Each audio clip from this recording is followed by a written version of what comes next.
Doesn't easy. Okay. Yeah, we have to work on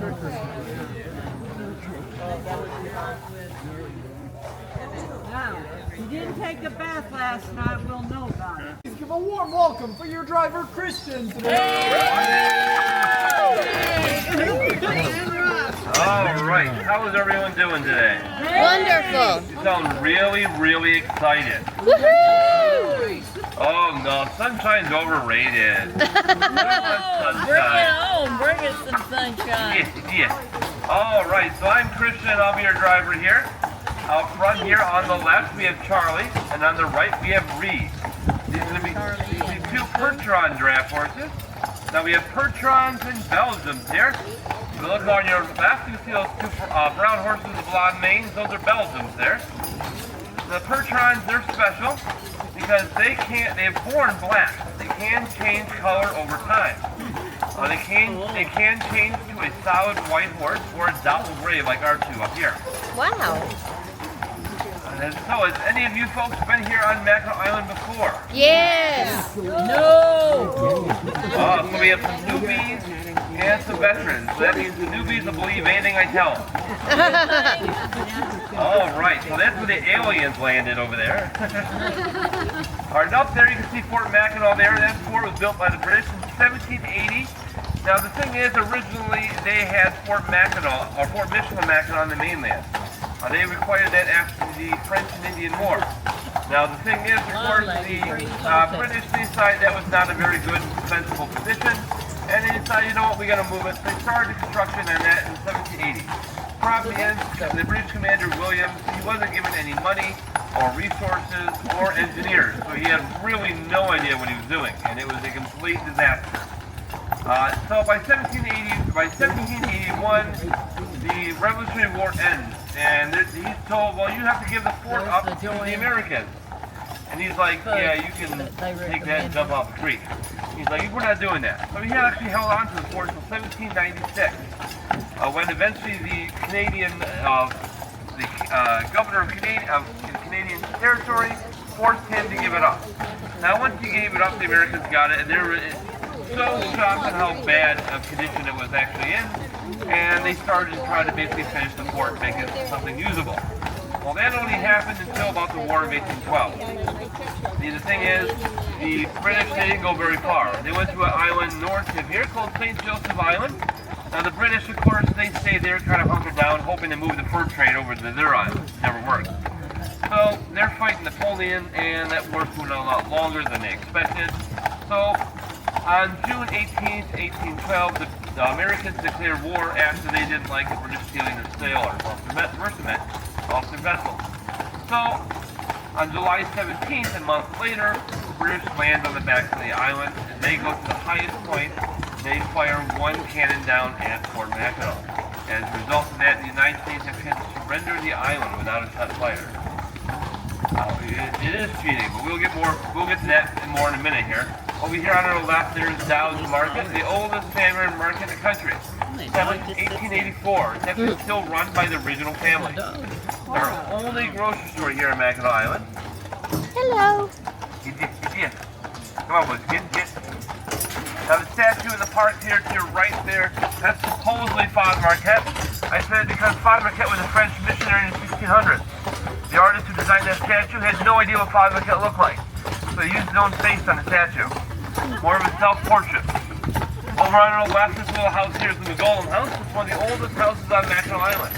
Built in 1740. The thing that's unique about it is, of course, the McGollums, they raised 16 kids there. Wow. The whole New England to go play outside. Even the horse like that one. Good boy, Charlie. Now over there, of course, we have that wonderful stone building here. That's actually going to be the American Retail and Dr. Beaumont Museum. In 1822, a gentleman named Alexis St. Martin, who was a fur trader, he accidentally got shot in the stomach there. Dr. Beaumont did save his life, but did actually leave a golf ball-sized hole in the stomach. Now, through that hole, Dr. Beaumont did run 250 experiments on him. Through those experiments, he learned that the stomach breaks down foods by enzymes instead of muscles. His favorite experiment was take food, tie it to a string, put it through the hole, and pull it out every few minutes to see how it's digested. The Beaumont hospitals in the Detroit area are actually named after him. Now over here on our left here, you can see the Veterans War Memorial. This honor all the veterans from the War of 1812 to the present day conflict. And on our right here is our amazing post office here. Our post office is so unique that they don't deliver any mail at all. We have a saying here in Mackinac Island, rain, sleet, or shine, you come get your own mail.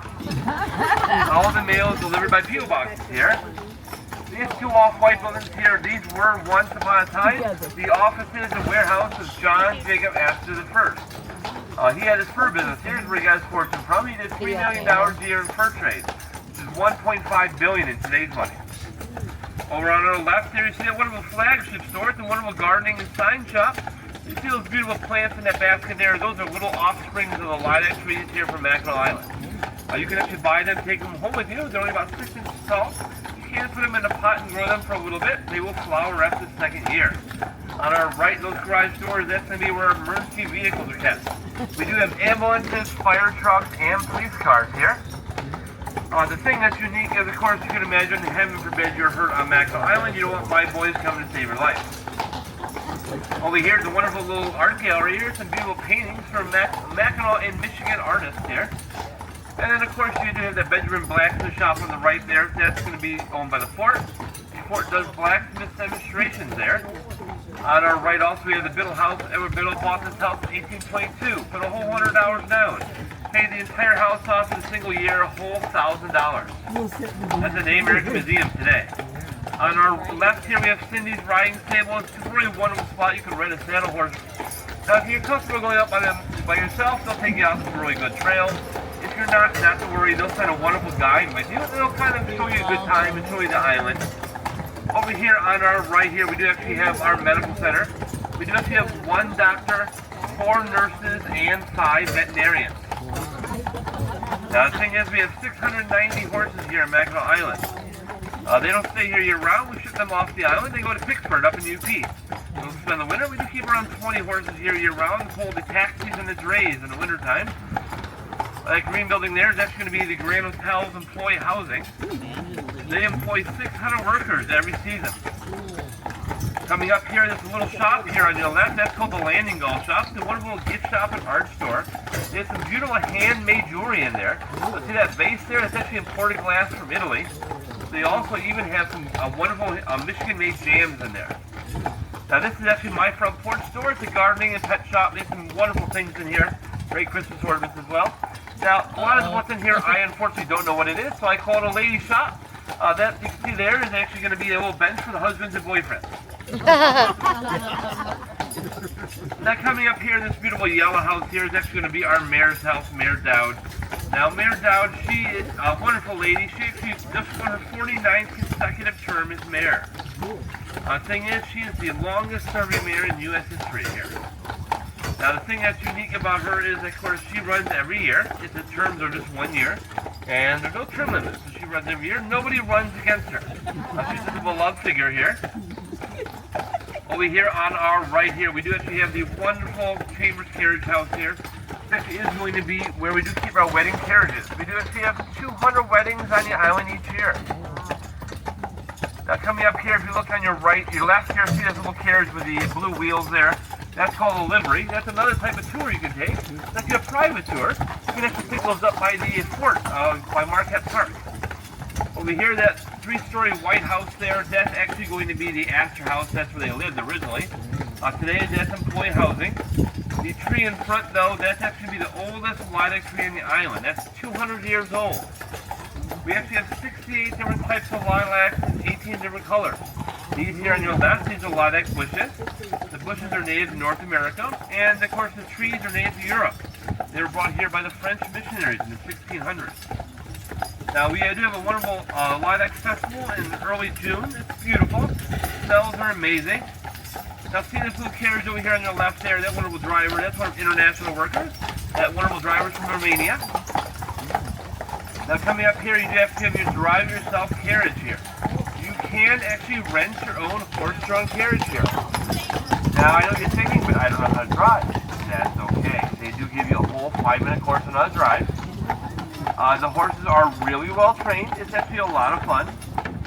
Up here is actually going to be the Mackinac Island Pizza Company, and next to that's actually the Gatehouse. These are two of the restaurants that's owned by the Grand Hotel. The Gatehouse is actually a really good restaurant. I really do recommend it. Now the Grand Hotel actually has 6 restaurants on Mackinac Island here. Now coming up here on your left, you can see this little stone church here. This is called the Little Stone Church, built in 1904. I think she All meant those he meant stones are her. farmed right here at Mackinac Island. The wonderful stained glass windows, of course, from 1911, they show the missionary work that happened here on the island. Now you can't see plexiglass on those windows. Very good reason for that. Someone decided where better to put a golf course right next to the church with stained glass windows. On our left there, it's Patty, one of our best drivers here. Hi, Patty. Hi, Patty. Now over on your left, you can see that public school there. That school is really wonderful. It does have grades K to 12. We have about 80 students in the school. This year, I believe we have a class of about 11, I believe, which is really exciting. A couple years ago, we actually had a graduating class of 2, a brother and sister. I imagine prom was really weird. Up there, you can see that beautiful golf course there. That's actually going to be the Jewel. The front 9 for the Grand. They have a back 9 as well called the Woods.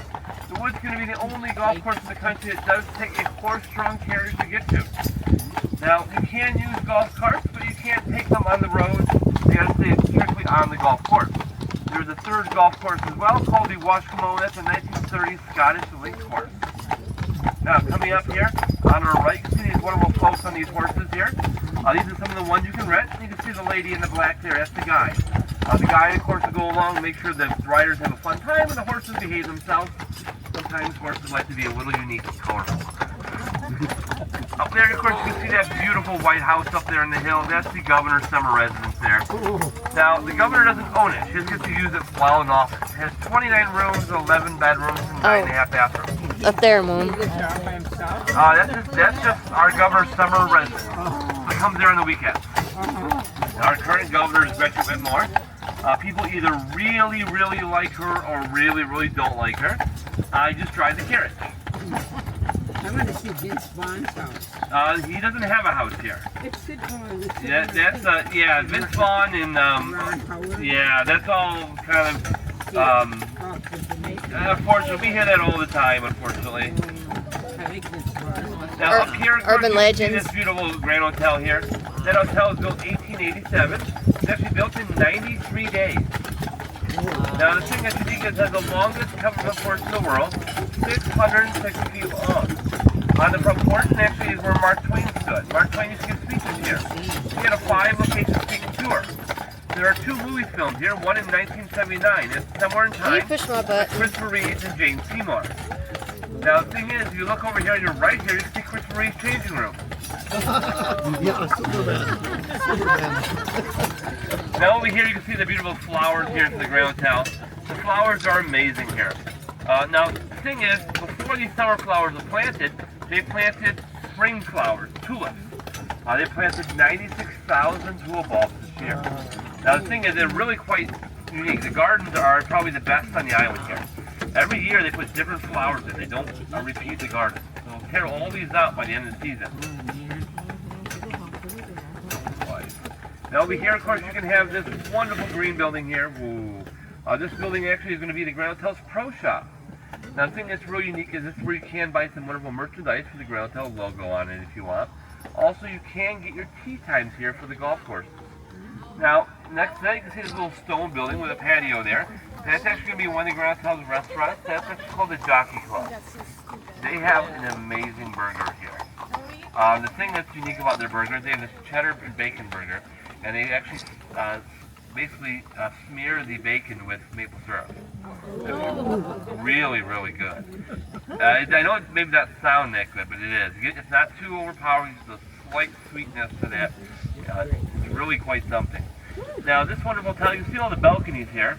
Now the balconies are actually added on later, so those aren't original to the hotel itself. About where that round turret is, that's the end of the original hotel. These are built more in the 40s and 50s. Now behind the balconies, you see that little roof there, that's the cottage there. That's the honeymoon cottage. Now the thing I really like about that cottage is it's called the Moscow Cottage. And I like that because, you know, when you think honeymoon, you naturally think Moscow. I can tell you how amazing Moscow is. I grew up there during the Soviet Union. It was amazing. That's why I don't live there anymore. Now, the thing that's unique about that wonderful cottage is it does actually have 5 bedrooms. So that way, when you get married, you can bring all your in-laws with you. Because we all know that's what on your agenda right there. My husband brought his friends on and we went up on him. Interesting. Okay. Yeah, and I sat in the shack where his friend lives and they were thinking Right. So now, if you look over here on your right here, you'll see the one and the only double-decker parking lot. Come on, Wiz. Come on. For the bikes. Now, most of these bikes are going to be employee bikes for the employee parking here. Now, one thing you are going to notice is we have the e-bikes here. The e-bikes are interesting. Technically, they are illegal unless you're handicapped. Now, because of HIPAA, you can't ask people if they're handicapped. As a result of that, we have the largest collection of handicapped people in the world here. See, here's one coming down here. That one is about to be. I don't stop for bikers, especially going uphill. We have an equine law here, which means if I run him over, I'm technically that responsible. Now, I usually don't drive this kind of carriage. I drive a different carriage called a livery, which is like the private carriage you saw. And so my horses are unique. I have some very special horses. My favorite one I drove is Betty and Phoenix. Betty is actually normally she was on the left. Betty was such an amazing horse. She's retired now, unfortunately. But Betty had this weird thing with the bikers that would come by. If they were too close to her, she would swing out her head, clothesline them off the bike. The last year I drove her, she got 19 bikers. I hope you're kidding. I am not kidding. Yep, you alive? Good, okay. Nope, yeah, if they got, basically when bikers pass the carriage, they're required to announce they're passing, saying passing on the left. If they don't know that, if they don't do that, and I don't know they're there, Betty would hear that. And if they're close enough where when she turns her head and you run into that head, that is on you. And so she would get 19 bikers back in the state park. How bad did it hurt her? Not at all. She got really excited after she got one too. She got to break off in a little trot. She was real happy about that. The other team I have that I really do love, they're still here. They're off for the island for the season, but Apollo and Mario. Now Apollo, I love him to death. He is an amazing horse, and not for the reason I'm going to tell you. But basically, 2 years ago, I had to go up to the airport to pick up the Speaker of the House, Nancy Pelosi. We took her down to the Grand Hotel. We dropped her off. We dropped her off. She's standing kind of behind next to the horse. We told her, ma'am, you need to move. You can't stand there. She said she'll move in a minute. Apollo decides, oh yeah? She has explosive diarrhea all over her. They had to wash her off with a hose from the Grand Hotel. We got out of there really quickly. And I warned her. He wasn't feeling well. He basically farted and had diarrhea. It was an experience. So he's famous on Mackinac Island. Another handicapper. So that is a true story too? So in peak season, they generally only work about 4 hours. So after 4 hours, we do what's called our NASCAR spin. We pull them into the barn, they get taken off, and they get the rest of the day off. Now they only work 2 days and they get a day off, basically. Basically, they have a better union than I do.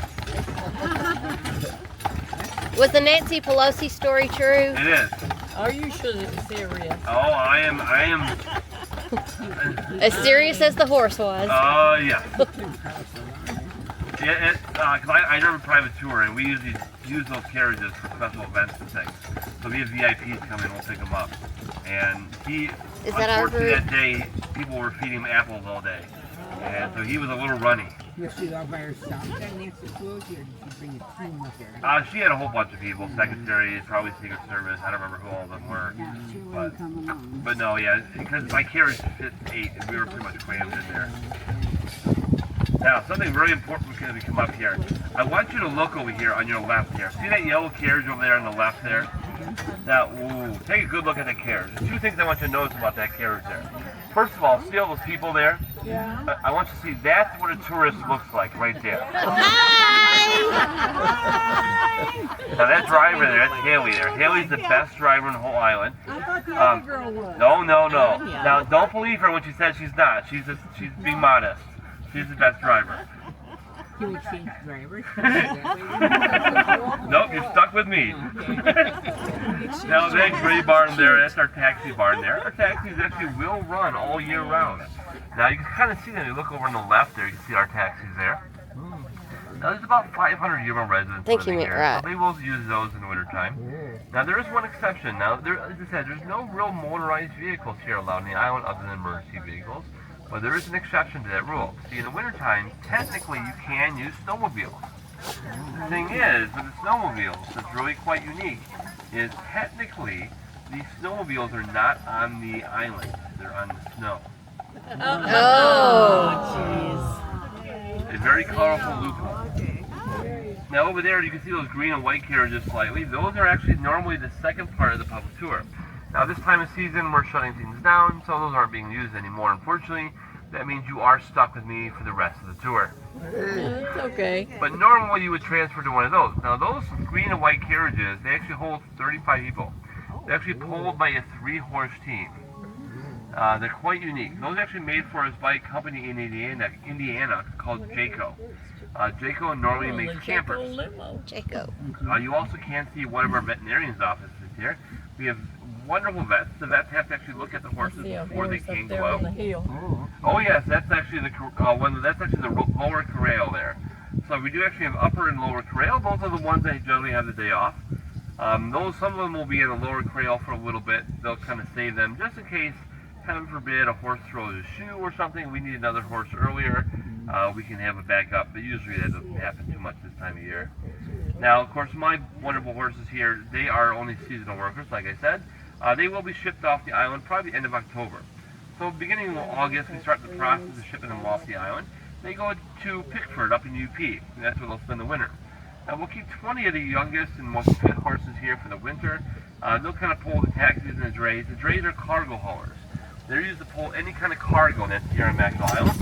Everything from construction supplies, food for the restaurants, even Amazon packages. That's right, Amazon Prime delivers, but the U.S. Postal Service does not. Now we're going to let them get a drink real quick here. Does the UPS have, they can do it by motor, or do they Nope. UPS, FedEx, and the Amazon Prime, they all use horse-drawn carriages for their delivery. Yep, so they're all quite delivered. They all do deliveries here. Now over there on the left, you can see that carriage with the yellow wheels. That's another livery there. That's that tour I was talking about earlier. So that's a private tour. You can actually pick those up by the fort. Now the thing that's unique about those is they give a different kind of tour. So it's more personal. So you're the only one on the carriage. You get to kind of have a nice conversation with your driver. They also will take you out to the east and west bluffs, which are really incredible views, where this big carriage unfortunately doesn't go out there. As we go by, if you look over here on your right, you can see inside the taxi bar. If you look really closely, you can see some horse butts in there. If you can't see them, don't worry, you got 2 butts in front. Now over here, of course, you can see that red wagon there. That's our manure wagon. We do offer free rides at night. Now the thing I love, you can see the barn here and the fans that'll suck all that horrible smell out of the barn there. Someone decided, you know what, let's build condos right across the street from the barn. Because that smell is so amazing, we want to smell that all the time. Now these are our barns coming up here. As we go by, you can kind of look in. This is where the horses live. Now that wonderful white, see that gray wagon there? That's our horse-drawn street sweeper. That's how we clean up the manure in the back. Cleans up all manure and then takes it down to the fudge shop. Oh, no fudge for me. That's that secret ingredient right there. Now the chunky stuff, that's special. Now over here, if you look on your right, you see the wash rack there. That's where the horses will get a bath at.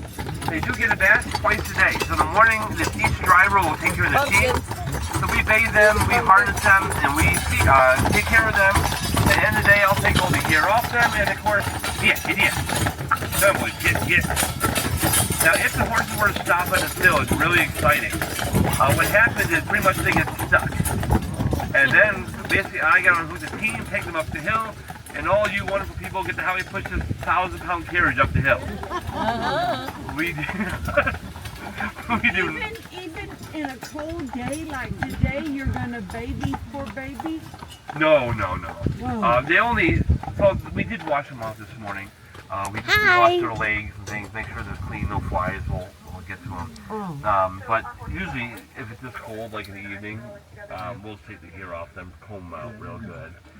We only really wash them if they need to. Not too bad if you have warm water. Well, we do, yeah. We have special water tanks for some of the wash racks. Like the taxis, they run all year round, and so they have hot water tanks that they run the water through, so they can kind of keep them warm. Oh, okay.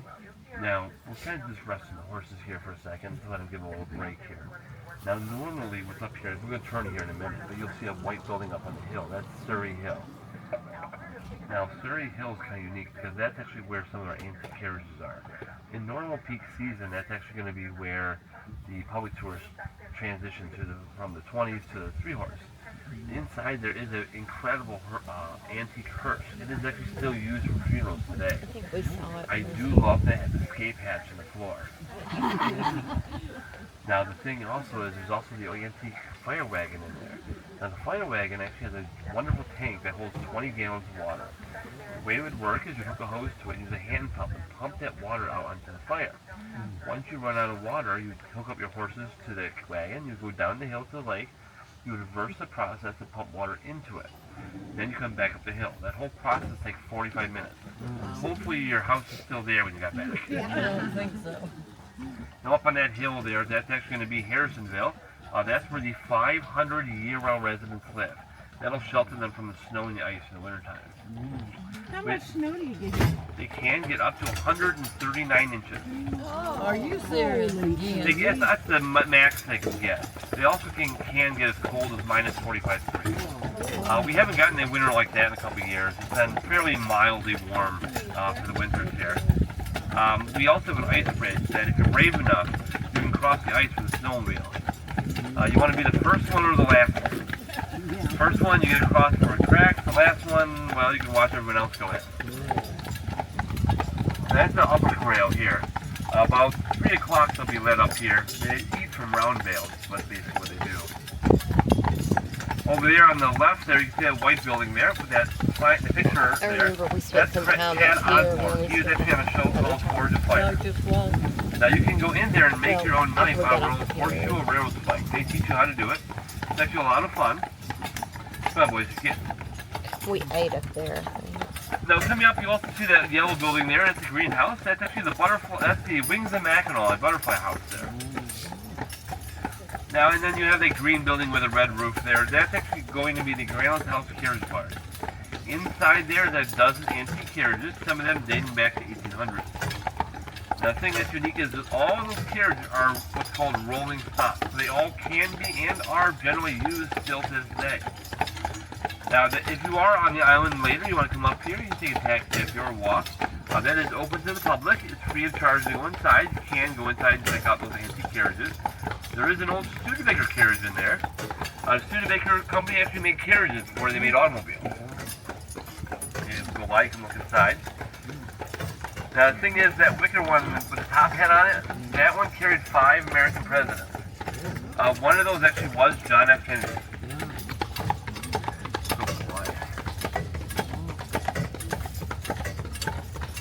Now we are entering Mackinac Island State Park here. This is Michigan's first state park.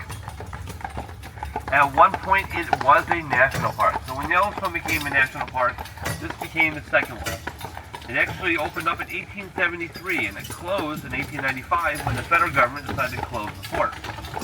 Once they closed the fort, they gave all the land to the state, becoming Michigan's first state park.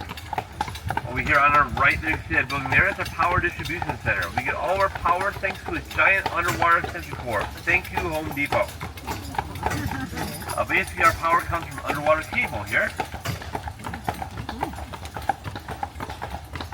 Now, the thing that's unique about the state park is there are a few rules here. There's no camping allowed. There's no fires allowed. That's because of a tree called tamarack. Tamaracks can burn around 2,000 to 4,000 degrees hot. Theoretically, if enough of those caught fire, you could actually lose the entire island within 24 to 48 hours. So because of that, fires are not permitted here. Now, if you take a flower, technically you can get a $500 fine per flower. It's very, very rare to do so. Generally, they give you a warning. For the first time last year, we actually had a young man get a fine, actually. It was an interesting level of crazy. He was 16, he was broke by his mother, and he was on the public tour. On the public tour, they tell you, don't pick the flowers, you get a fine if you pick a flower. They stop at Arch Rock. He decided to pick some flowers for his girlfriend 4 feet in front of a uniformed police officer. The officer was trying to be very nice about it, told him, hey, look, you can't do that, please put him down, we'll forget it. He showed the officer a hand gesture, and then he picked the flowers. The officer waited until he was done, and then gave the mother the $500 fine for every flower he picked. All 28 flowers. Oh my gosh. Sure, that was an amazing car ride home. You picked dandelions, of all things. Oh If my. you're gonna do it, pick something good at least. I mean, $14,000. We have Trillium here. Pick a bunch of those. First time ever anyone's gotten a fine, actually. It was interesting. Yeah, like I said, generally there's a lot of things you can get a ticket for here, but most of the time you never do. Like technically if you're walking in the road, not crossing the road, but walking in the road, you can technically get an $11 ticket. Pedestrians are not permitted to walk in the road here at all. Chances of you getting one are slim to none though. Generally the police officer will say, hey, please use the sidewalk. Most people are fairly intelligent enough to say, I'm going to use the sidewalk after that. Most people. This one surprises me every year. And give no hand gestures. No hand gestures, yeah, that would definitely not help your cause. The thing is, we have two types of tourists here. We have the smart ones, like all of you folks, then we have our future. I drive a private tour, so people usually ask very unique questions, and sometimes, a lot of times, they're teenagers. The question I get asked the most is, what time does the Mackinac Bridge swing over to the island? I tell them 1 o'clock. Last year, we were doing a tour, and I had a high school senior in my carriage, and he asked me, so where do the batteries go in the horses? I laughed thinking that's a joke, because, I mean, that's the stupidest thing I've ever heard. He goes, no, I'm serious. These are like those automate things at Disneyland. I'm like, okay. So I tell him, you know what, you're right, they are. Now, to replace the battery is very simple. All you gotta do, lift that tail there, stick your hand really deep in that portal all the way up to your elbow. You'll find a Duracell battery way in the back. Luckily, you didn't try. I thought that was the stupidest thing I've ever heard, but this year, you know, fate has decided to show me I was wrong. I had a grown man come up to me at our draw. He goes, so at what point will the island float down the Mississippi River and go into the Pacific Ocean? I'm like, what? And he goes, yeah, I read online that the island floats, and it's held in by cables, and one of those cables broke. Figures it's just a matter of time before it floats down the Mississippi River, down into the Pacific Ocean. Like, so many things wrong with this statement, I don't know where to begin. There is an island like that, but it's not Mackinac. Now this here is the wonderful Catholic cemetery here. This cemetery is fascinating. It actually dates back to 1690s. It was downtown originally. In 1924, they moved it from downtown up on the hill here. Now, we'll talk about more on how they did that in a minute, because that's a whole level of crazy. But if you look over on your left, right here, you can see these little tiny square and round headstones. Yeah. They believe that some of those are from the 1600s. Unfortunately, the headstones are made out of limestone, so you can't read them anymore. They're very soft rock. And the thing is, in 1920s, they decided to move it up here. They hired laborers to kind of do it for them. And the laborers did this in the most efficient way they could think of. They got a couple of wagons. They load up all the tombstones on the wagons, brought them up the hill. And then went back downtown, dug up all the caskets they could find, and brought them up the hill. And then they realized they don't have any idea who's who. So you can't guarantee the right bodies in the right grave. Now, it is still an active cemetery, though. You can be buried here. There are 3 rules to be buried here. The first one is Oh, you sorry. Excuse me. That you must be an island resident before you die. The second one is you must be a taxpayer before you die. Third one is you must be dead. Minor detail. So you can't bring a body over on the ferry and it's just going to be the residents. Yep. Now all the American flags, those are actually going to be veterans who served. All the places you see a red or yellow flag, that's a firefighter. Doesn't mean they died in service. Just means at one point they were part of our volunteer firefighters squad. Now the Catholics, when they moved to cemetery up here, they wanted to build a wall around the cemetery. They built one just like them, nice, firm, and solid. Now the Protestants, they want to build a wall around their cemetery as well, so they built one just like that, nice and holy.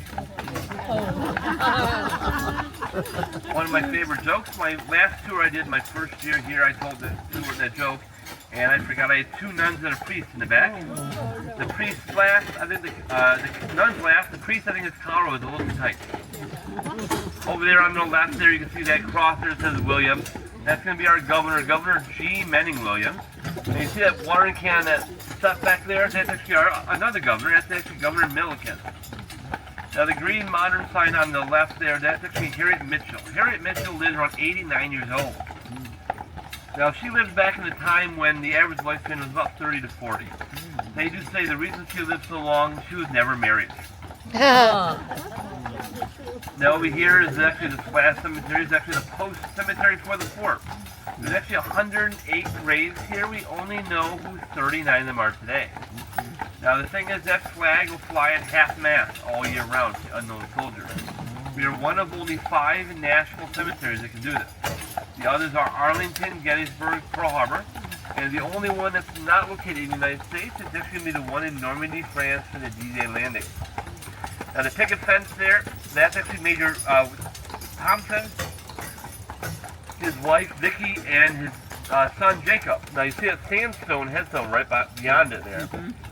That's a fascinating headstone. If you go out there and read it, it'll say, "Here lies Mary Spielman, mistress of Major Thompson."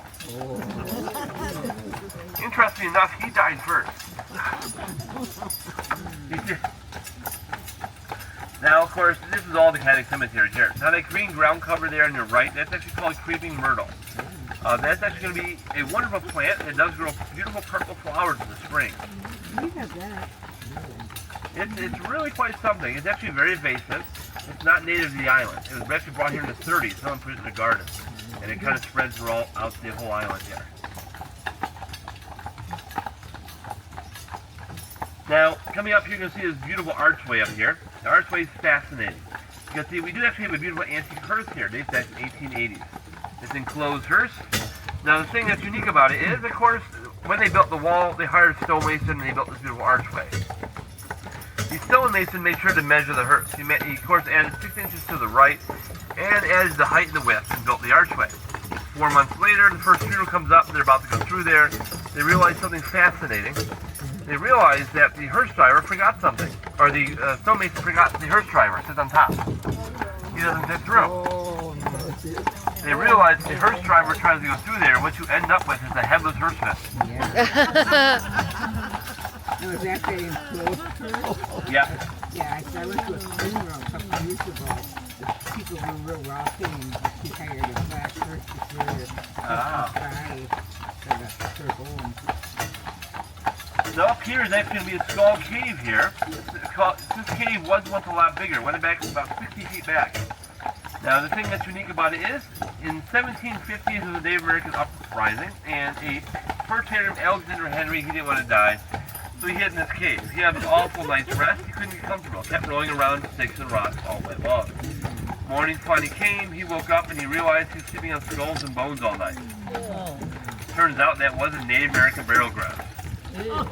Now, unfortunately, in the 80s, people were stealing skulls out of their souvenirs. And so the state park and the Native American tribes agreed to blow the cave up and steal it forever. That's just what's left of it. Now, if you do remember, I did tell you that the British, they invaded the island. After they gave it up to the British. The British invaded the island after they gave it up to the Americans after the Revolutionary War.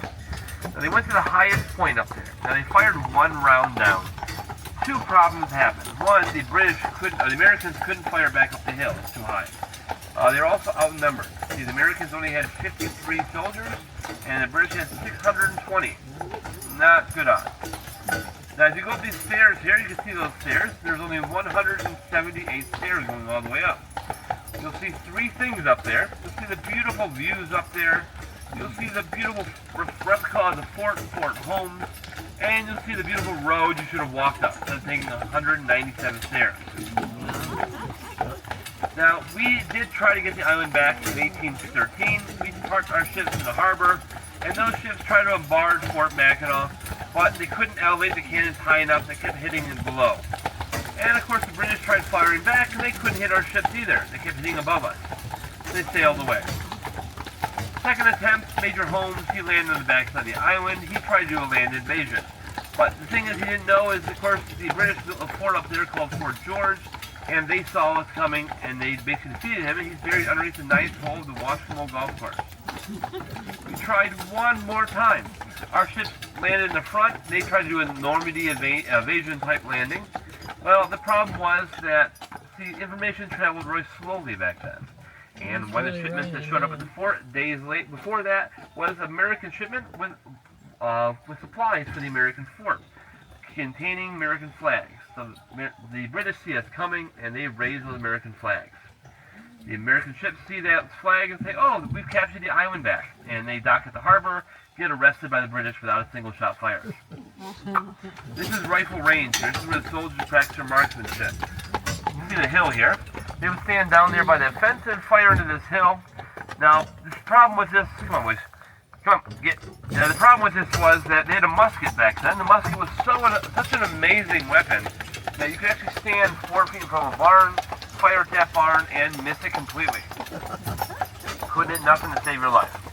So the way you fight a battle back then, you stand in a straight line. You basically all fire once, called a volley, and that would send a wall of lead at your enemy. You might get something, maybe, if you're lucky. Now, the problem was, during the War of 1812, you had a wonderful full of problems. We didn't have much of an army, so they had to do a recruiting campaign. So, there was two main requirements to become a soldier. The first one was you had to have 2 front teeth. One top one, one bottom one. That's so you can bite into the paper cartridge. Second one was you could stand 20 yards away from a 10-foot by 10-foot target and fire at that target. And if you could hit a minimum of 50 feet near it, cool, you're in. Pretty much, if you could pull the trigger and bite into the cartridge, you're hired. Now, during the War of 1812, they did come up with a new kind of weapon called the 1803 Harper's Ferry rifle. Rifle is a fascinating weapon. It was so fascinating that you could actually hit your target accurately around 200 yards. Unfortunately, infantry didn't understand that weapon. They didn't want the weapon. So they made a brand new unit called the 1st Regiment of Rifles. Riflemen would basically hide in the woods and shoot from a position of cover. They were snipers. Well, the U.S. Army gave them a perfect uniform to help them hide in the woods. They gave them white pants, white shirt, emerald green coat with gold fringe, a wonderful 2-foot tall leather top hat with a 1-foot polished brass diamond plate right on top of it. It looked like giant leprechauns hiding in the woods with rifles. Fortunately, camouflage wasn't a thing back then. Now, something I enjoy is, see, the public tours, normally when they're on their normal drivers, they'll stop up here. There's a little road up here called Garrett's Road. And they tell a ghost story about this. The ghost story goes in the 1880s, Luke Beckton was a soldier, and he got basically convicted and convicted and executed here for stealing $20. A week later, they found out he didn't do it, and his ghost haunts this road up here. None of that's true. It's all just for the tourists. But what I do like is that we have a lot of new drivers every year, and they all tell this story. And as you can see, I have a microphone, so you can kind of hear that story. So they'll park right in front of this little road on the left and tell that story. When I have a day off, I like to have some fun with them. See, I'm a War of 1812 reenactor, and I have my uniform here. And when they tell the story, I'll run across the path right there in my uniform to kind of mess with them.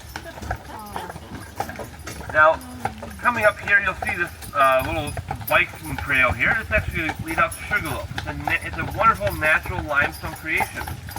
The Native Americans believe their god, one of their gods, I should say, lives within it. see, there's a story about that rock, and the story goes that once upon a time there was actually their god Gitche Manitou. And Gitche Manitou agreed to grant a wish to each tribe, all 3 tribes. And of course those tribes came to the island to ask their wish. He said the only requirement is your wish has to serve your tribe. Can't be selfish. They all 3 agreed. The first chief, he said, I want to make sure my people will never go hungry, always have food. He agreed. He filled the animals, the woods with animals, filled the sea with fish. Second chief, is his turn. He said, I want to make sure my people don't get sick and die. He said, no problem, you got it. He filled the woods with plants that can cure all sorts of things. Third chief, it was his turn. He said, I want to be immortal. I want to live forever and ever, and I want to rule over my people for all time. Gitche Manitou says, that is selfish. It doesn't serve your people, only serves yourself. Go away, come back tomorrow with something else. Tomorrow comes, he comes back. Gitche Manitou says, what would you like? He says, I want to be immortal, live forever and ever, blah, blah, blah, same thing. Same thing, he says, go away, ask for something tomorrow, it's your last chance. Tomorrow comes, he asks for the same bloody thing. So, Gitche Manitou decides, you know what, fine, I'm going to grant you mortality, I'm going to give you your wish. And he does. He makes him a god. He makes him the god of the underworld, Gitche Sagataw. But there's a catch. There's always a catch. Gitche Sagataw was imprisoned in the stone for all time. And they say if you go out there, you can see his face looking out at you. You can see what looks like a perfect profile of a Native American face looking out. And they say that those who go before Gitche Sagataw, he will judge them to see if they're worthy of life, and if they're not, he will suck their soul from the body into the cave next to him, down to the underworld.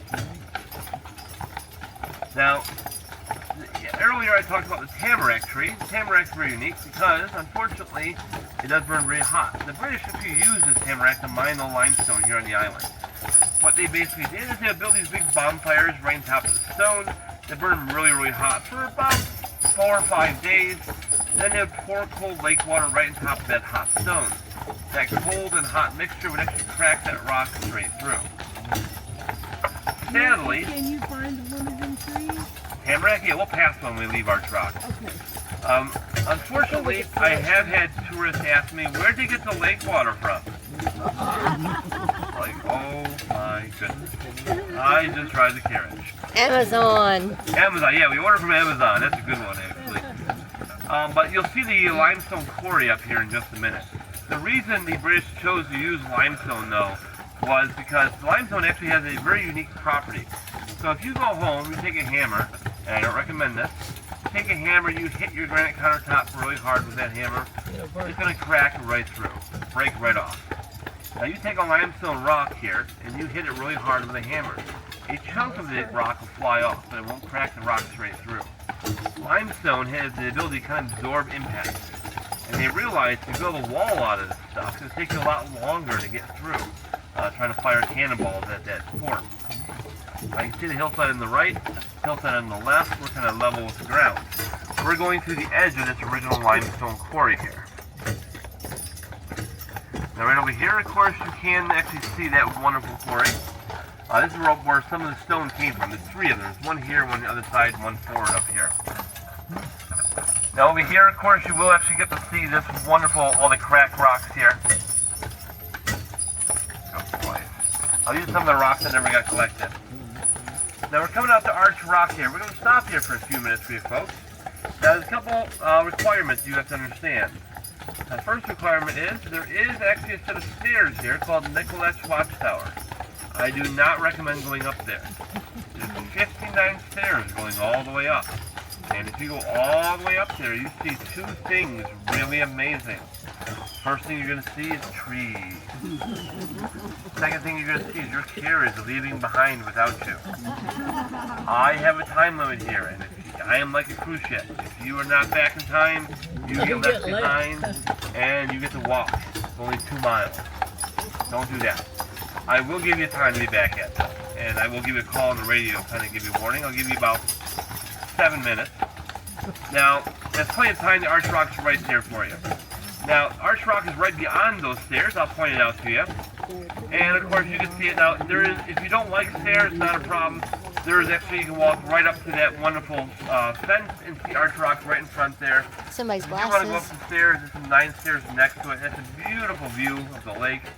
We do have a wonderful fort down here that was just built called Fort Man I Gotta Pee. Now the thing that's unique about this fort is, of course, it'll be on the right there. If you do need to use the bathroom, I recommend you doing that first. Over here on our left, you can see those stairs going up. Those are, of course, the stairs of disappointment.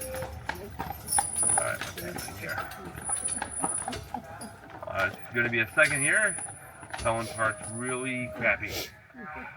So people are getting off into the bathroom now? No, there's Arch Rock. So right over to your left there's Arch Rock. It's a wonderful viewing platform with a natural limestone arch, basically.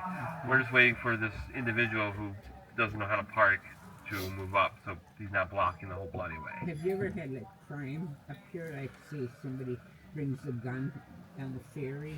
No, not really. So there's really no crime up here. No, we have 3 to 6 police officers, plus we have about, in peak season, dozen state police officers. So really there's no crime here. We don't luckily have to worry about all that I mess. think I'll come move here then. Can you own property here? You can. There is property for sale. It's actually only about $60,000 for a quarter acre. Building is another thing. Come on, boys.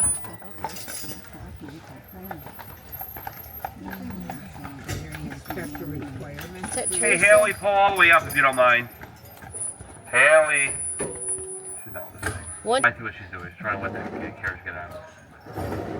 This whole crazy mess There's is some crazy. bird I thought I saw Teresa. Alright, we're going to pull next to here then, so that way we are not blocking the way here.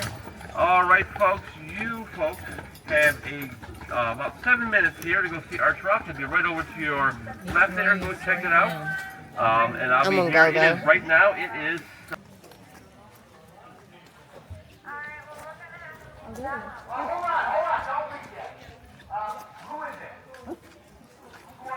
Oh, there's the arch.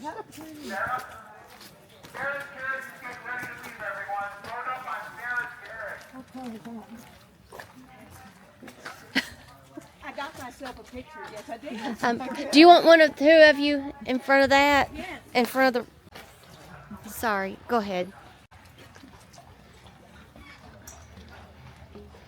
Take one or both of you?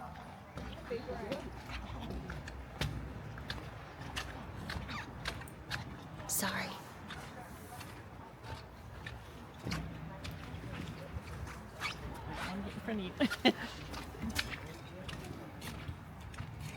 Wow. So amazing.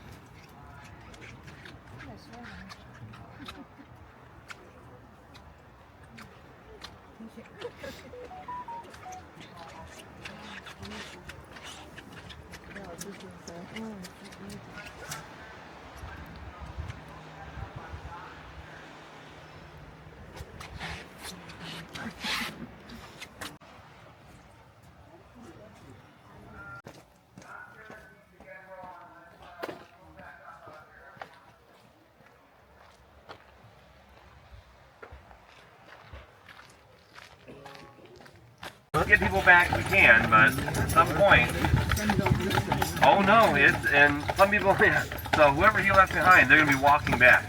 Because there's no spots on carriages for them to get on. I But, don't even know how to get there. that road there, that's the walking road. It follows this one exactly.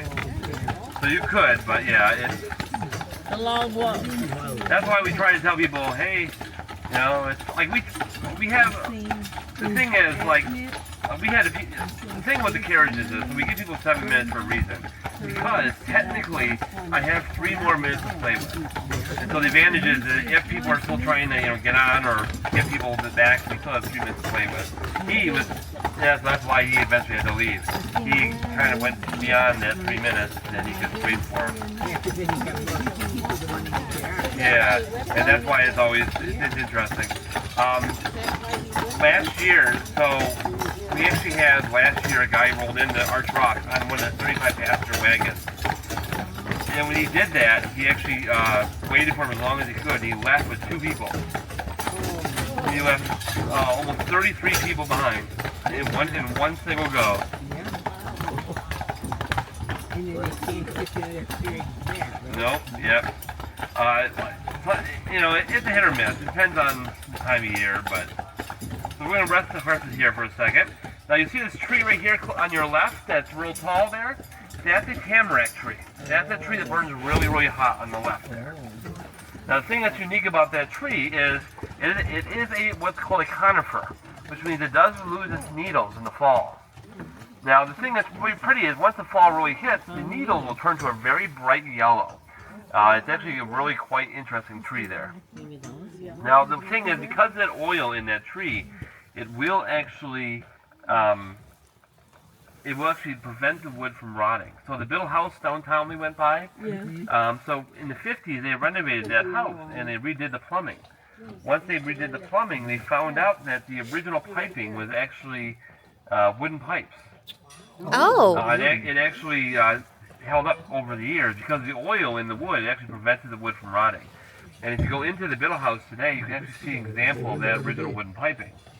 So it's really quite something.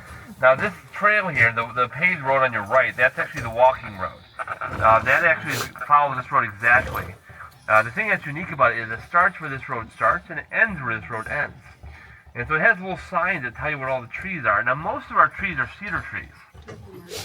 The thing that's kind of unique about the cedars is, of course, you'll see some of the roots above the ground. We don't have a lot of topsoil here. We only have around 3 to 6 feet. Underneath that's all limestone. Now, unfortunately, as time goes on, trees grow up too big, they will fall over. Once they fall over, we just kind of leave them in the woods. Eventually, they'll kind of rot away, create more topsoil for us. But the cedars, they'll kind of last a little longer.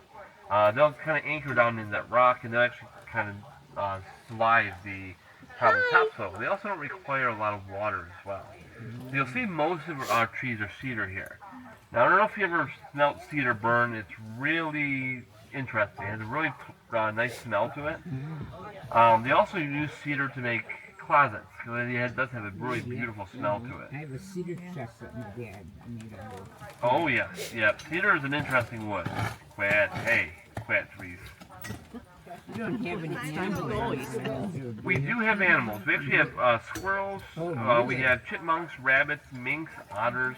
We actually have deer on the island as well. We have 5. Deer cross over an ice bridge in the wintertime. We also have a wonderful woodpecker here called a pileated woodpecker. Yeah, they wreck the trees. Oh yes, they can get up to 1.5 feet tall. They have bright red heads, black bodies, white chests. Oh, they are. They actually have a very long tongue. Their tongue actually can wrap around their brain and actually shelter their brain from impact.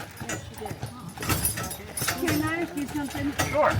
Does the tamarack tree, is that where we get tamarack oil and powder and all that? Yep.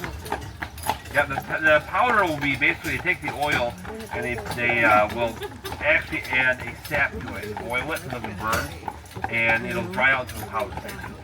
So is that why maybe it's so, because it preserves the wood, maybe that's why it's so good for our bodies?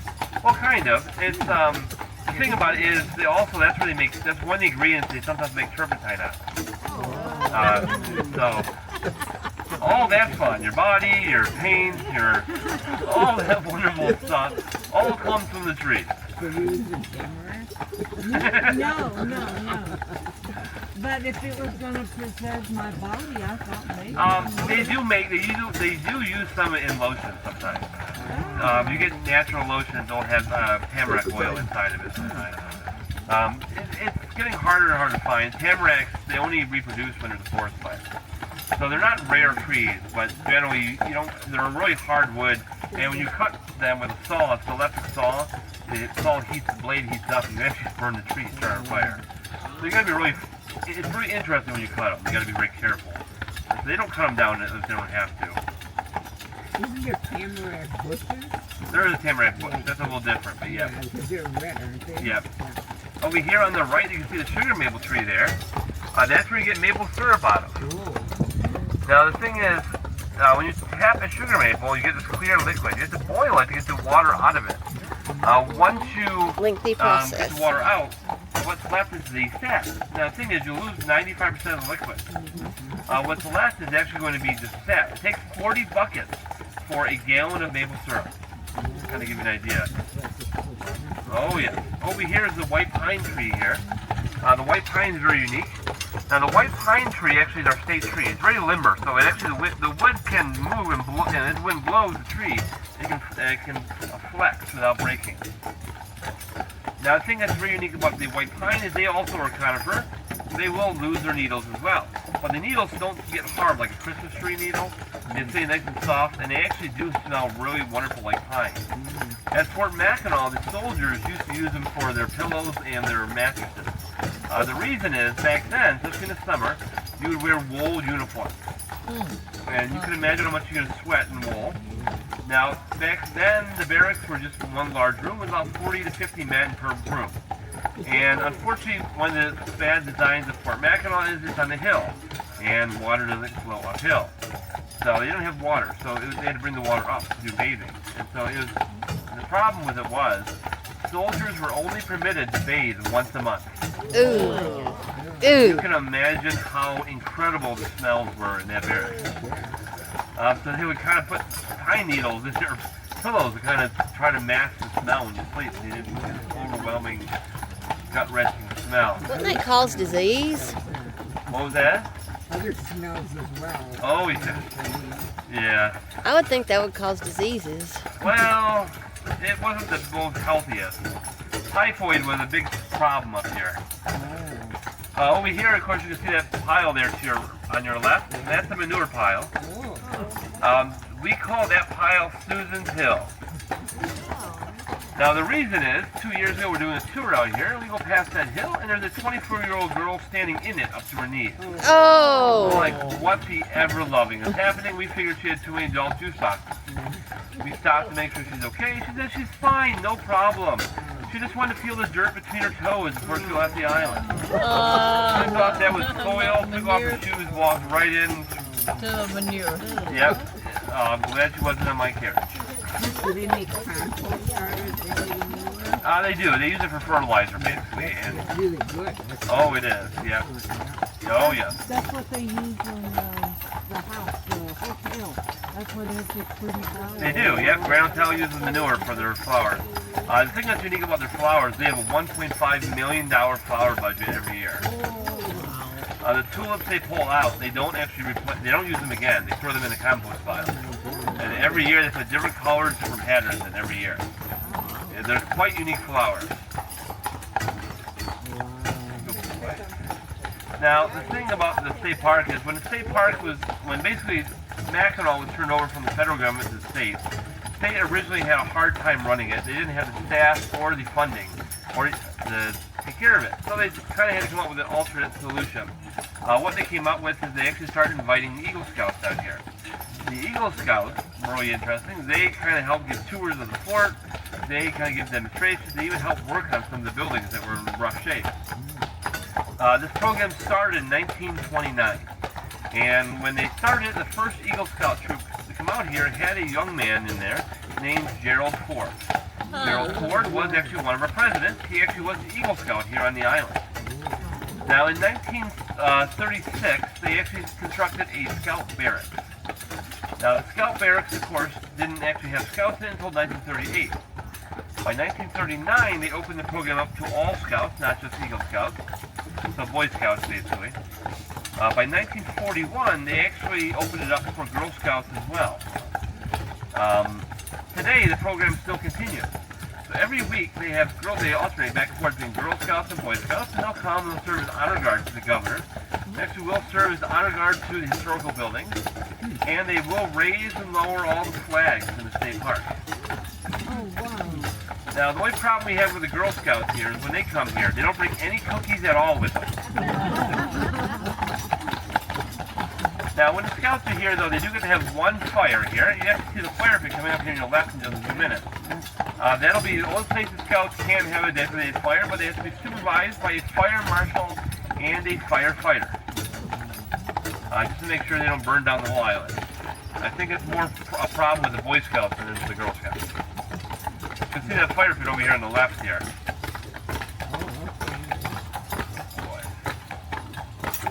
Now, coming up here on your right in just a few minutes, you'll see a white building here. This is that historical barracks for the Scouts. It was built in 1936. They're actually renovating it now. It hasn't been updated since 1936. And the bathrooms are colorful. But the thing that's really unique is you'll see the building come in the focus here in just a moment here. You can see those stairs on the side of that building there. Those stairs are very important. It is said those are the first stairs that Gerald Ford fell down. Now we're coming out to Fort Mackinac here. This actually is going to be a very wonderful historical fort.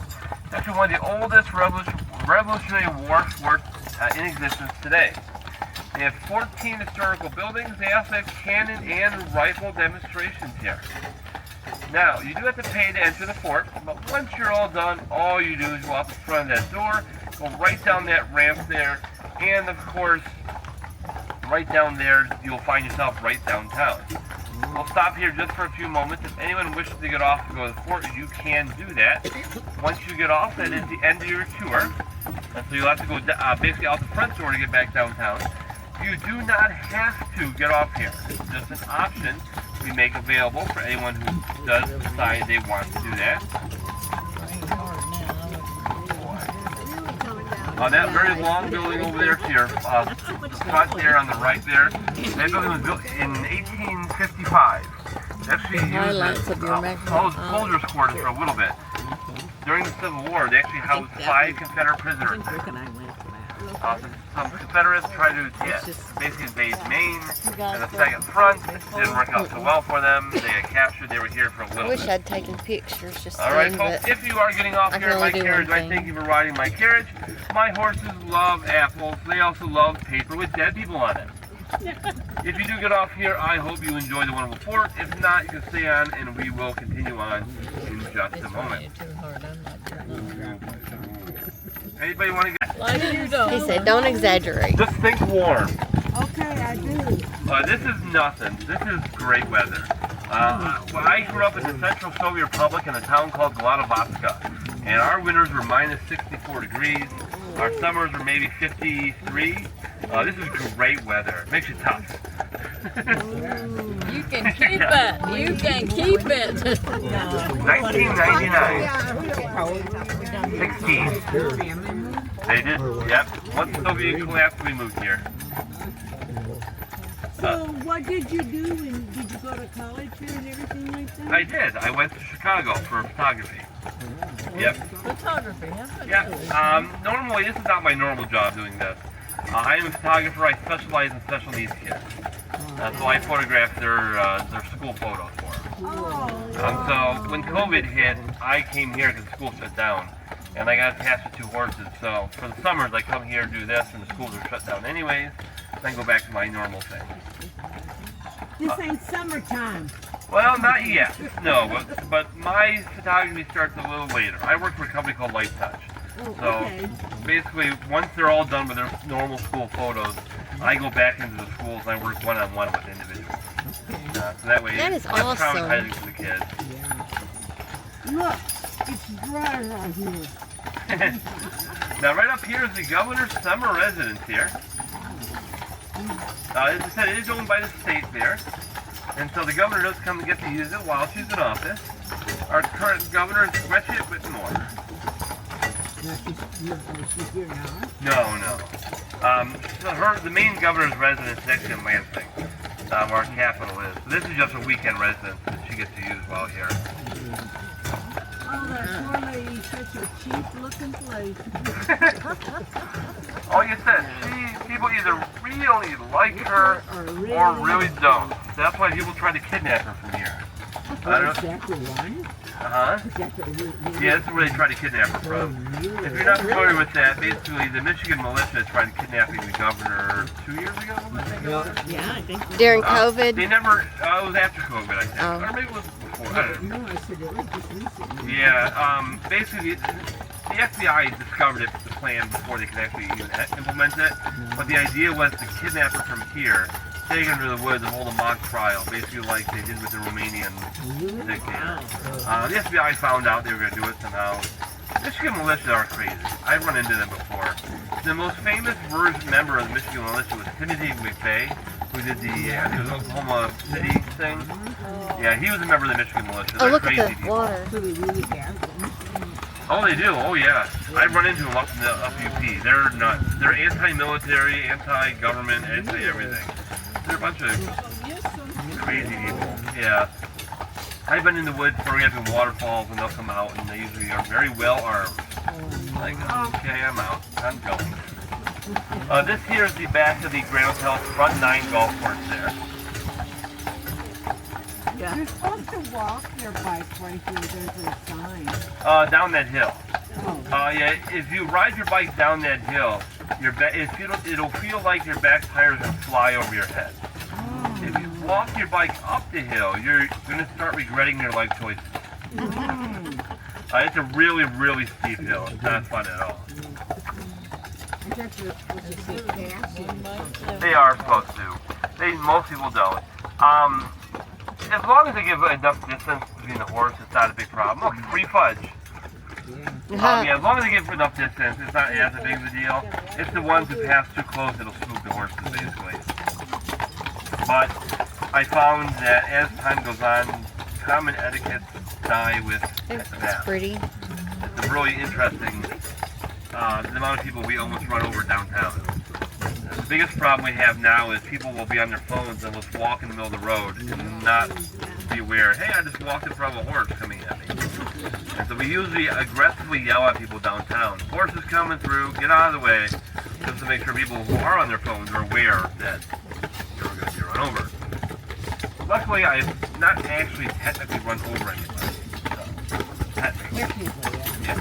My horse did knock people off bikes, but that's a different story.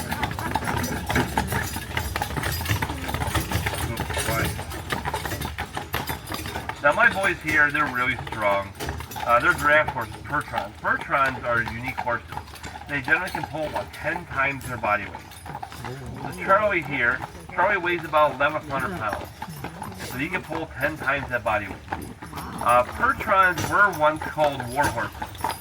Back in the medieval days when knights had armor, they would ride Pertrons. Because Pertrons can actually hold 600 pounds on their back. They're really, really strong. They're also very, very, they have a great temperament. They're very friendly, unlike some saddle horses that can have you all over the place. Are they fast? They are, actually. Not on the carriage, but if you were to unhook them off the carriage, Pertrons are one of the fastest horses in the world. A Pertron with all their muscle can actually run somewhere around 60 to 70 miles an hour. They can really, really move if they're at a full run. But they're also very, very strong. On the carriage, they will walk, they're lazy. They will walk very slow. And we never really run them on the carriage anyways. It's really bad for their knees, all that extra weight on their knees. Also, you would have the roughest ride you've ever seen in your life. The way this carriage is built, if they were to run, the whole front of the carriage is bounced up and down. And with that, see, I have a seatbelt, I'm good. Back there, not so much. So we don't want to do that. Up here is the back end of the Grand Hotel's carriage barn here. You see some of those bus carriages. Oh, that's pretty. Now these condos here, these are kind of like timeshares. Oh, that's a hackney, by the way. Those little horses in the corral there, those are high steppers. Those are owned by the Grand. They use those for their special carriages. Yeah. These condos here are kind of like timeshares. Each unit has 4 owners. Yeah. Now we're going past the back of our barns here. You'll see these 3-horse teams here. Like I say, those are the largest pasture carriages in the world.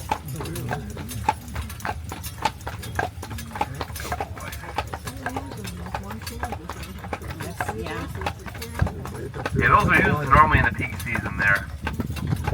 You see the wonderful purple and pink carriage. That's a Stonecliff. It's a special shuttle for the new resort that opened up. Stonecliff is actually built in an old mansion. Tell the duck. It's a really gorgeous mansion built in 1904. One of the largest private estates on the island originally. Now it's an actual resort. You go out there, you've heard of the Woods Restaurant for the Grand. That's where the Woods Restaurant is located. and it's a beautiful restaurant. It's an old 1800s hunting lodge. And it's a really interesting restaurant. They have great food. They have interesting food as well. They have boar meatballs. They also have a rack of elk, which is really good. Are the ducks natural? The ducks? Back here, they Oh yeah, they're all, unfortunately. They're unwanted visitors. They eat the grain out from the horses. They'll land in the they're interesting. Seagulls, same thing. They weren't imported. Now this hill is when if you want to see this hill on Mackinac Island, you can ride your bike up or down. Over on our left, we have one of our best taxi drivers here. You actually have to call that number to get a taxi. You can't actually hail a cab here. So remember that number. If you want to go somewhere on the island with a taxi, cab, that's how you do it. Look, more handicap people. You can actually get a ticket here on this hill here if you get caught speeding. The speed limit in the city is 10 miles an hour. The speed limit outside the city is 15 miles an hour. If you get caught speeding, the first ticket you can get is actually $100. Look at this guy pushing the bike up the hill. Yeah, see, You can barely see him when he moves over. he looks very handicapped. Oh, that guy up there, yeah. Yeah. He's probably pulling a load. Even with the e-bikes, they have a maximum weight capacity, and so if your basket's either overweighted, the motor won't do you any good. And so that could be what it is, or he's on I think it is an e-bike though. I can't tell. But yeah, usually if you have an overweighted capacity, you won't get up the hill. And so depending on what he's carrying in his basket, that's probably what's going on. So you'll have to push the bike up, yeah. Once you're on flat ground, it'll work a little bit better. Oh, geez, they're talking about me. Well, right here, you see some of the fudge makers here. Picking up the doo-doo. I am kidding, by the way. Those are scooper poopers. Super pooper poopers. They're waiting for a horse to poop, basically. Yeah, they have small sections they're assigned to, and so they'll wait until a horse poops and then go clean it up. Now we're coming off the Grand here. We're going to stop here if anyone does want to get off the Grand. If you do get off the Grand, this will be the end of your tour here.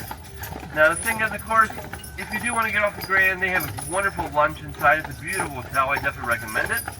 Now the thing is, of course, the horses, if you do want to donate to the Horses of Apple Fund, I'll be very happy to hold that for them. They don't have any pockets. Again, you don't have to get off here, folks, if you don't want to. This is just an option if you want to. If not, I will take you back downtown and drop you off downtown. Are you getting out here?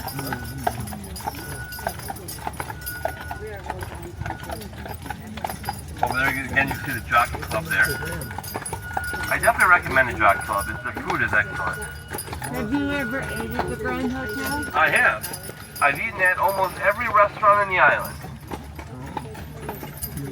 Oh, look how No, pretty the not flowers crazy. are. I am only here for 6 months. After 6 months, I leave the island for the season. Ooh. All right, if anyone wants to get off at the Grand Hotel, here you go. Get off, they'll leave. Any of our group here? Oh, I think Dawn and Kathy. Hey, Kathy! Come on, boys. Get. Good boy. All right, now here's a question. I haven't asked this question in a while because I've been getting really creepy answers from teenagers. The pineapple. Does anyone know what the pineapple stands for? Supposed to be hospitality. And when you turn the pipe, they put it on the fireplace hearth, and you can stay 3 days. Then they take the pineapple down. Okay, that's interesting. It also means hospitality. That's why it's there. I always like to ask. Sometimes I get different answers. You didn't ask for upside down pineapple. Oh, we are not going there. Nope. I'm not going there at all. But my favorite answer I got was from a little girl. I asked, what does pineapple mean? And the little girl said, that's where SpongeBob SquarePants lives. I was like, okay. I didn't know what that was at first. I had to look it up. Look at the squirrel. Look at the squirrel. We learned There's that a squirrel. at a tour in Savannah. They told us that when they would have company come, the women would put the pineapple on the mantle. Okay. And after 3 days, you know, the guests start to sink. Turn the pineapple. My daughter gets pineapple from Hawaii.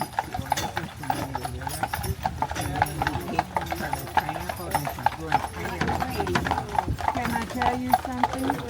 Those pineapples from Hawaii come from someone else.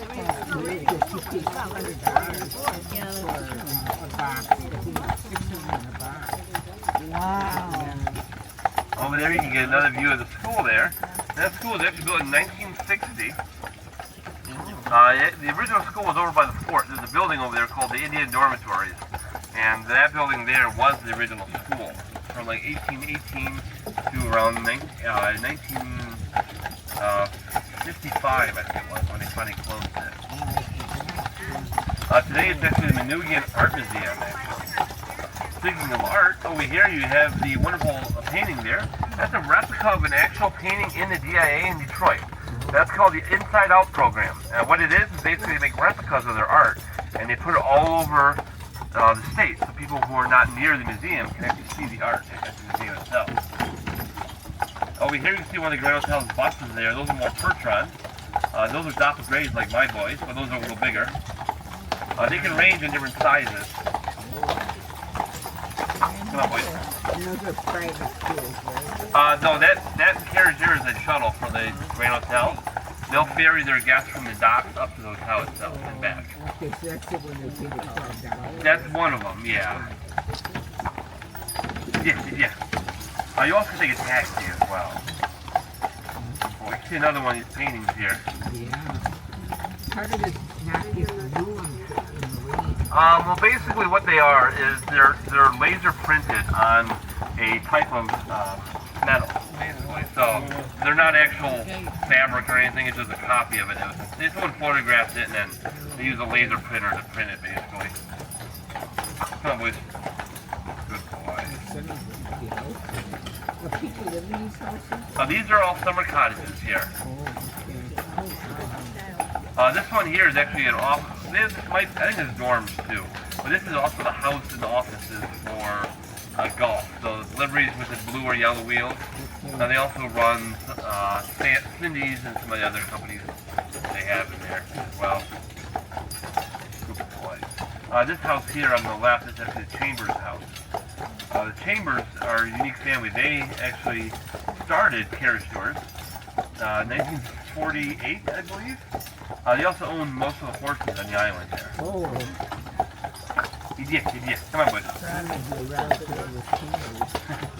They're a nice family. That's who I work for, the Chambers family.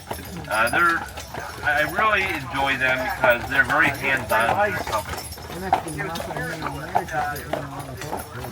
Not really. The cost of the horse maintenance and care is high. You've got that many horses. Each draft horse will eat around about 80 pounds of hay they each. I mean, I don't know what they're actually worth, but they are worth a lot. They don't live it. They don't live there all year long? No, they do. Yeah, the Chambers family does. Yeah. But what I mean is they live in a very simple fashion, not overly crazy.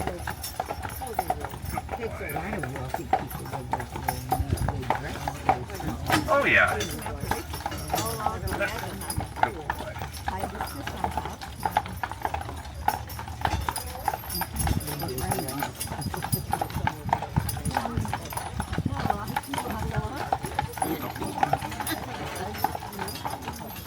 The summer flowers down and they don't put any flowers anything for winter.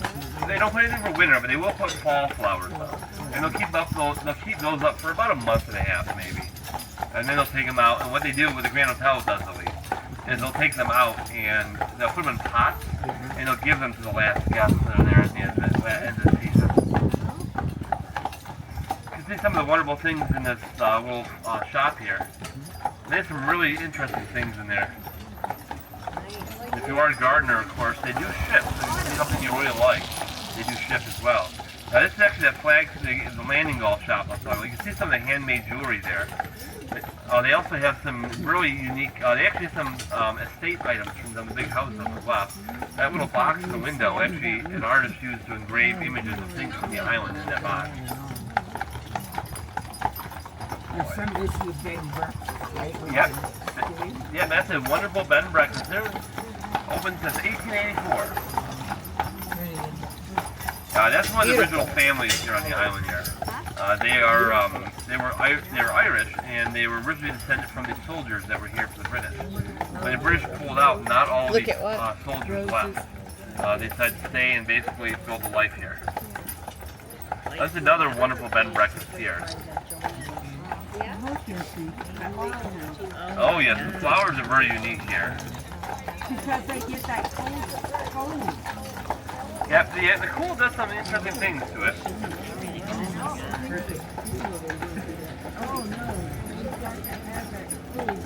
The Biddle House.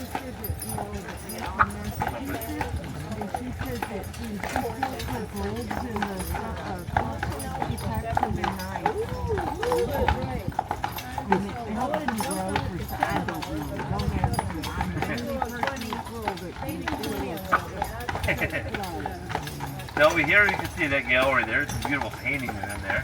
If you are into the arts, I definitely recommend checking it out. Now, it is a nice cool day. You're probably thinking, I really need a good warm cup of hot chocolate or even coffee. The thing is, there's an awesome coffee shop right here called The Lucky Bean. The Lucky Bean is actually a local coffee shop. The woman who owns it is actually a teacher here at school here. It's actually a really, really good coffee. I recommend it. Yep. Over here, of course, you can see some of the wonderful Christmas ornaments they have in this shop. This is the flagship. If you are a gardener, it's the flagship store here. They have some wonderful signs and they have some really cool wind chimes in there. They have one that sounds like the buoys on the Great Lakes. It's really quite something. You also can see those beautiful lilac trees there you can take home with you. Alright folks, we're coming up here at the end of your tour here. I hope you folks did enjoy your tour here.